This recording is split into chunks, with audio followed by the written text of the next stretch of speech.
ଆଜିକାଲି ସ୍ମାର୍ଟଫୋନ୍ର ବ୍ୟବହାର ଦ୍ରୁତ ଗତିରେ ବଢ଼ି ଚାଲିଛି। ସ୍ମାର୍ଟଫୋନ୍ ବ୍ୟବହାର ଦ୍ୱାରା ସୂଚନା ଏବଂ ଯୋଗାଯୋଗ କ୍ଷେତ୍ରରେ ଯେତିକି ସୁବିଧା ହେଉଛି, ସ୍ୱାସ୍ଥ୍ୟ କ୍ଷେତ୍ରରେ ସେତିକି ବଡ଼ ଅସୁବିଧା ସୃଷ୍ଟି ହେଉଛି। ବିଶେଷ କରି ରାତି ସମୟରେ ମୋବାଇଲକୁ ଦୀର୍ଘ ସମୟ ଧରି ବ୍ୟବହାର କରିବା ଦ୍ୱାରା ଆଖି ଉପରେ ଚାପ ପଡ଼ିଥାଏ ଏବଂ ଆଖିରେ ଯନ୍ତ୍ରଣା ହେବା, ଅନିଦ୍ରା, ଦେଖିବା ଶକ୍ତି ଶୀଘ୍ର କମିଯିବା ପ୍ରଭୃତି ଦେଖାଦେଇଥାଏ। ମୋବାଇଲ ସ୍କ୍ରିନ୍ର ଉଜ୍ଜ୍ୱଳ ଆଲୋକରୁ ଆଖିକୁ ରକ୍ଷା କରିବା ପାଇଁ ରାତ୍ରି ସମୟରେ ମୋବାଇଲର ବ୍ରାଇଟନେସ୍ ଯଥାସମ୍ଭବ କମ୍ କରିଦେବା ଆବଶ୍ୟକ ଏବଂ ମୋବାଇଲରେ ଡାର୍କ ମୋଡ଼କୁ ଆକ୍ଟିଭ୍ କରିଦେବା ଦରକାର। ଏହାଦ୍ୱାରା ଆଖି ଉପରେ କମ୍ ଚାପ ପଡ଼ିଥାଏ।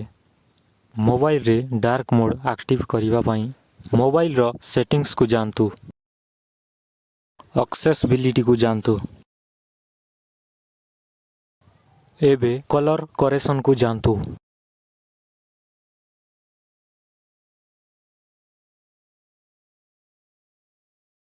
ଏହାକୁ ଅନ୍ କରିଦିଅନ୍ତୁ। ଏହି କରେକ୍ସନ୍ ମୋଡ଼ରେ ତିନୋଟି ବିକଳ୍ପ ରହିଛି। ଯେଉଁ ବିକଳ୍ପକୁ ସିଲେକ୍ଟ କରିବେ ସେହି ହିସାବରେ ଆପଣଙ୍କ ମୋବାଇଲ ସ୍କ୍ରିନ୍ର ରଙ୍ଗ ବଦଳିଯିବ। ଏବେ ପଛକୁ ଫେରନ୍ତୁ। କଲର୍ କରେକ୍ସନକୁ ଅଫ୍ କରିଦେବା। ଏବେ ପଛକୁ ଫେରନ୍ତୁ।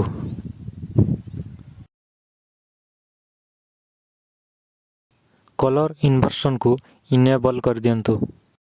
ବର୍ତ୍ତମାନ ମୋବାଇଲରେ ଡାର୍କ ମୋଡ଼ ଆକ୍ଟିଭ୍ ହୋଇଯିବ। କଲର୍ ଇନଭର୍ସନକୁ ଇନେବଲ୍ କରିଦେଲେ ମୋବାଇଲରେ ଡାର୍କ ମୋଡ଼ ଆକ୍ଟିଭ୍ ହୋଇଯାଉଛି। କିନ୍ତୁ ମୁଁ ବ୍ୟବହାର କରୁଥିବା ସୁପର ସ୍କ୍ରିନ୍ ରେକର୍ଡ଼ର ଆପ୍ରେ ସ୍କ୍ରିନ୍ ରେକର୍ଡ଼ିଂ କଲେ କିମ୍ବା ସ୍କ୍ରିନଶଟ୍ ନେଲେ ଏହା ନର୍ମାଲ ହିଁ ଦେଖାଯାଉଛି।